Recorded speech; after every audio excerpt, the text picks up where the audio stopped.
E durante todo o final de semana, a imprensa vasculhou a vida prévia do novo ministro da Educação, Milton Ribeiro.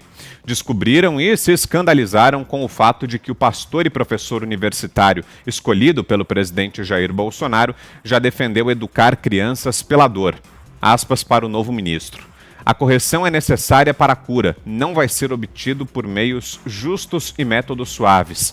Talvez uma porcentagem muito pequena de criança, precoce e superdotada, é que vai entender o seu argumento. Deve haver rigor, severidade. E vou dar um passo a mais. Talvez algumas mães até fiquem com raiva de mim. Deve sentir dor. Foi isso que disse o novo ministro da Educação, Milton Ribeiro. É curioso o duplo padrão da imprensa. A mesma revolta que se viu contra o ministro não foi vista contra a atriz Cássia Kiss. Em entrevista à revista Veja, ela defendeu que Bolsonaro deveria levar uma surra da mãe dele.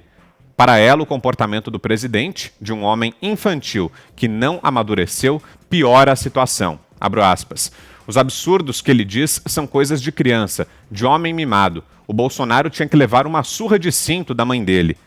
Não foi um caso isolado de discurso de ódio contra o presidente. Na última semana, lembro aqui, o colunista da Folha, Hélio Schwartzman, também atacou o Bolsonaro em um ato muito mais covarde e grave. Ele assumiu sua torcida pela morte do mandatário do país. Ô Fiuza, e nesse caso do duplo padrão, né, de comportamento, eu lembro também do caso do Marcelo Freixo, quando foi acusado de machismo pela esposa dele, das falas sexistas do ex-presidente Lula, né, quando um áudio dele foi divulgado. A esquerda reage de acordo com o personagem, né? Agora é a vez da Cássia Kiss, que defende também castigos contra crianças, mas os críticos preferem focar no novo ministro da Educação, né, Fiuza?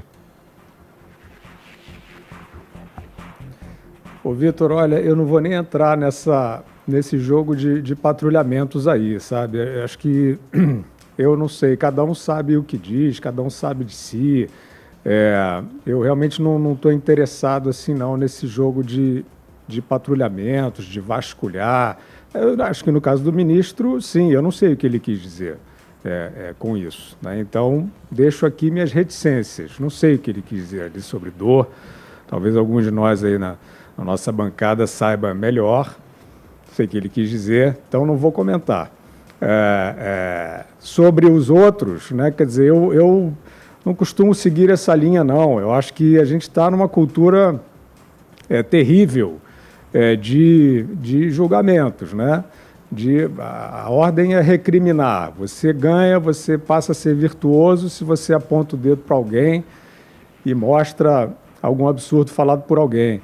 E todos nós falamos em algum momento coisas que podem ser reprováveis, né? A gente pode cometer deslizes e tal. Então, acho uma cultura pouco sadia essa, sabe? E sobre essas questões envolvendo o Bolsonaro, isso a gente já comentou aqui, né? Quer dizer, isso aí existe uma bolha, né, um clubinho que quer fingir que o Brasil está nas mãos do fascismo imaginário. Eu não tenho nem mais paciência para falar disso. Assim, eu acho que olhem as políticas de governo. Se vocês encontrarem, é o que eu faço, né, é o que nós fazemos aqui nos Pingos. Olha as políticas de governo, né, se tem arroubos violentos, ou cerceamento, né, ou algum tipo de diretriz não democrática, demonstrem, né? É um governo, eu não sabia o que vinha aí, de repente eu vi uma agenda que era agenda que muita gente boa defendia aí, uma agenda de reformas liberais sendo feitas, né? Reforma da Previdência, o país está aí, sob o comando do Paulo Guedes, cotado aí como um dos 25 mais confiáveis para se investir, fazendo reformas sérias. O governo é isso. Agora, você quer ficar pegando ali o que eu falo, né? essa patrulha semântica, né? Ficar pegando ali, o que o fulano falou. Eu ouço alguns aí, intelectuais, reclamando da vulgaridade. Isso virou o quê? Um Brasília Fashion Week? Né? Que vulgaridade? Vulgaridade seria não fazer a reforma da Previdência, né? Vulgaridade seria não fazer a lei da liberdade econômica, que vai dar tanto espaço para o país crescer. Sinceramente, eu acho assim que eu não tenho não sei o que esperar exatamente do desdobramento. Agora, a agenda que eu consigo olhar para avaliar governo e presidente é essa, pô. é uma agenda virtuosa para o país, é uma agenda que ajuda toda a população, né? Sem as privatizações, é tudo você retirar aquele pedágio do Estado, né, que drena as riquezas da sociedade. Então, eu vejo assim, tem os arrobos do presidente, tem um aspecto estético que você não gosta, ou tem algumas falas que podem parecer convites a uma guinada autoritária. Bom, aí a gente está num cassino, né? Aí a gente está numa gincana especulativa. O que vai dar? Eu prefiro olhar para as coisas como elas são, como elas estão diante dos meus olhos, né? Então, o presidente, com todos os arrobos dele, com todo, eventualmente, destrambelhado ali, ele é o condutor de uma agenda que está ajudando o país ou não, né? Não tem a liberdade no país? Tem perseguição a minorias? Se tem, mostre, eu não vi.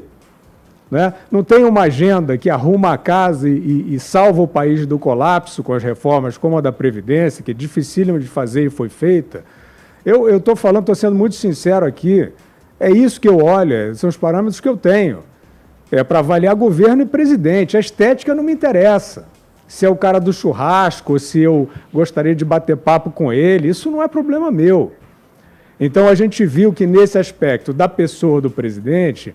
Existe, é claro, porque a imprensa dá espaço, porque todo mundo que diz, olha, o genocida, acabamos de falar do Gilmar Mendes, ministro do STF, todo mundo que disser que o cara que está lá na cadeira do Palácio do Planalto é genocida, vai ganhar um espacinho em algum lugar. É esse o critério que vocês têm de compostura, de moralidade, de governo, de política? É isso que vocês entendem de política?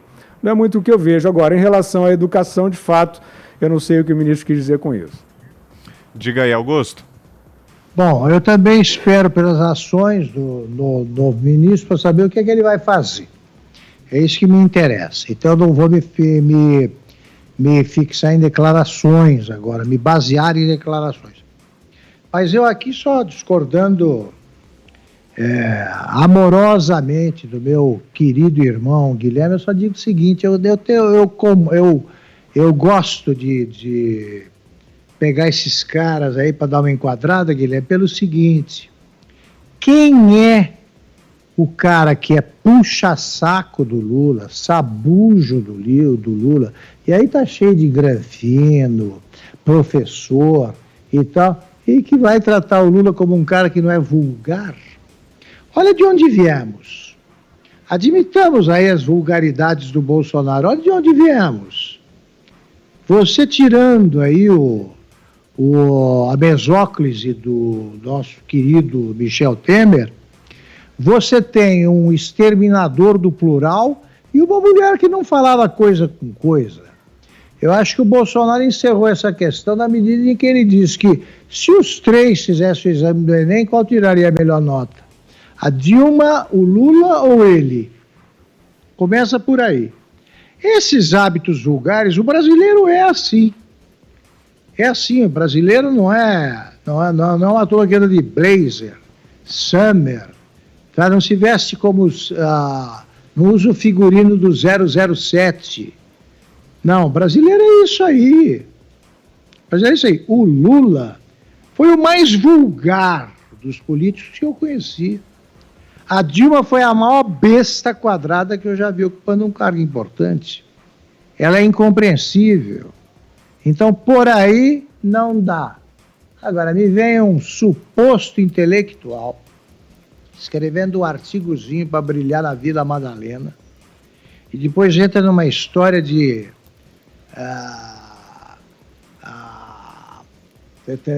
dar o nome, né, as consequências que justificam isso aí. Tá bom.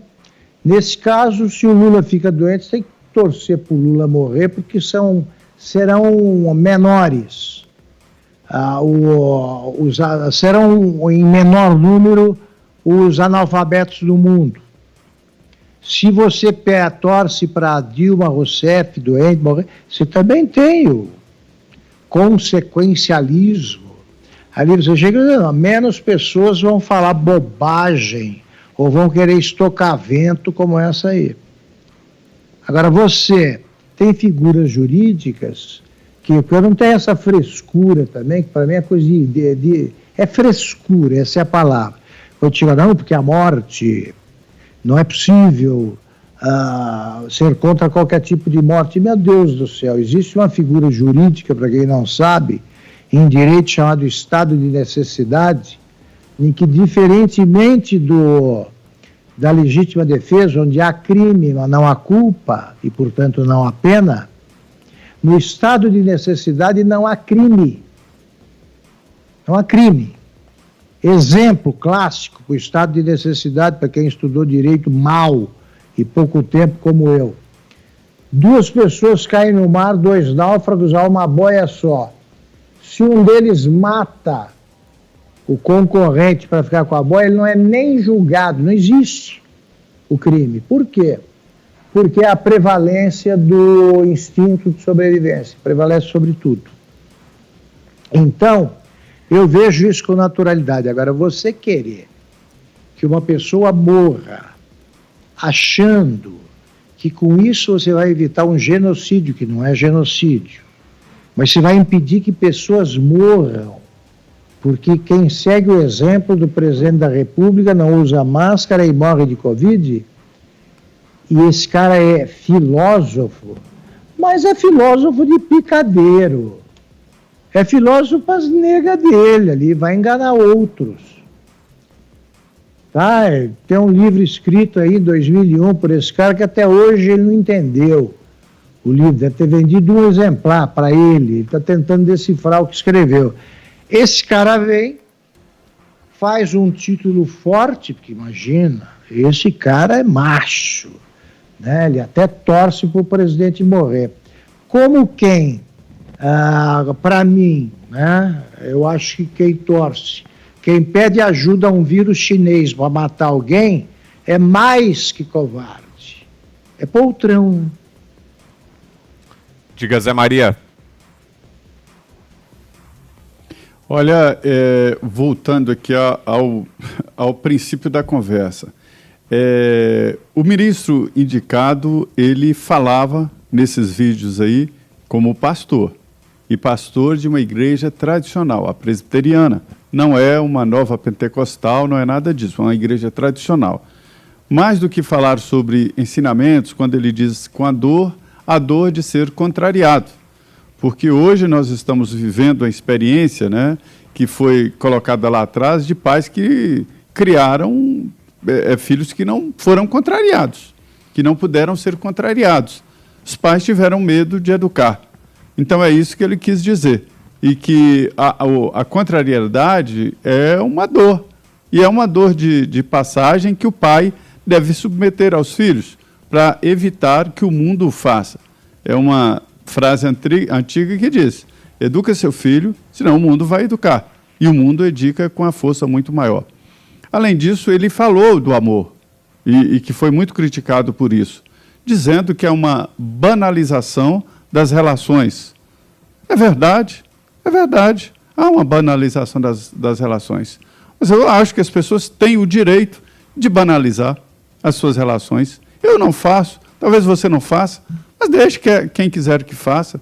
Agora, o pastor tem o dever, não é o direito, ele tem o dever de, como pastor, de encaminhar as pessoas para o lado certo, o lado correto, na visão dele, de pastor e da igreja.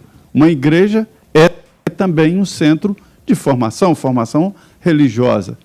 Então, 2 pontos. E isso ele falou lá em 2017. Sobre educar com a tal palmada, ele não defendeu nenhuma fórmula de tortura, nem de aprisionar, nem nada disso. Era possível até pouco tempo, agora é crime.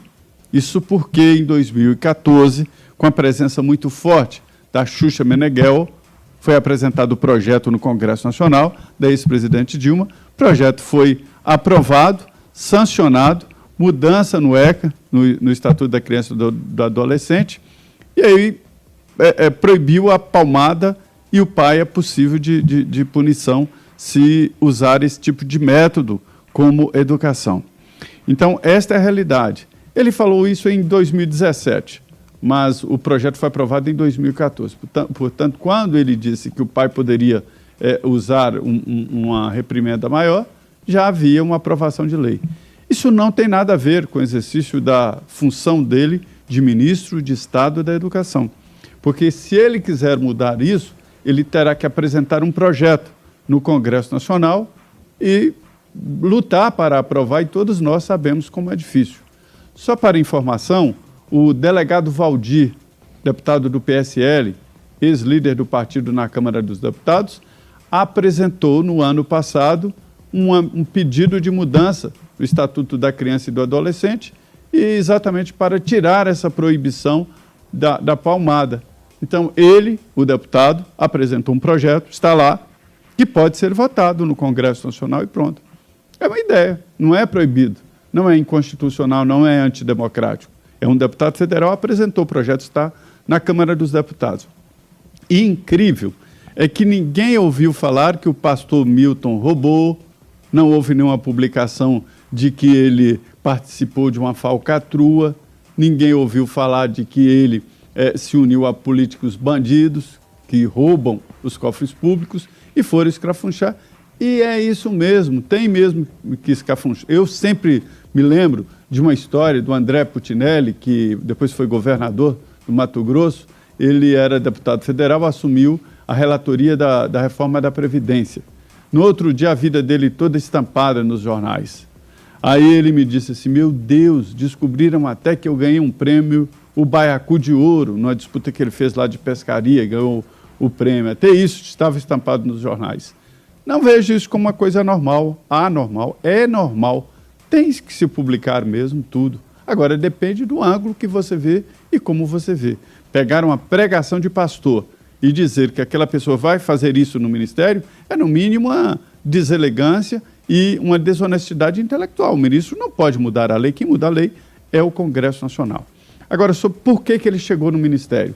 O presidente Jair Bolsonaro, ele cometeu um erro, caiu numa armadilha. Por aqui é o seguinte, quando um cargo está vago, imediatamente deve-se colocar outro no lugar, porque senão as pressões aumentam. E é assim, quanto mais tempo fica, mais aparece gente dando palpite, daqui a pouco até a sua sogra chega lá, olha, vamos, eu tenho um amigo ali e tal. É assim o processo. Então o presidente demorou, houve muitos candidatos, muitas pressões, e ele disse aqui nos Pingos, né, sobre as pressões, disse também que ouviu 6 pessoas, ouviu um não, de pessoas que têm outros comprometimentos, e correu da briga, porque realmente é uma barra pesada pegar o ministério nessa situação.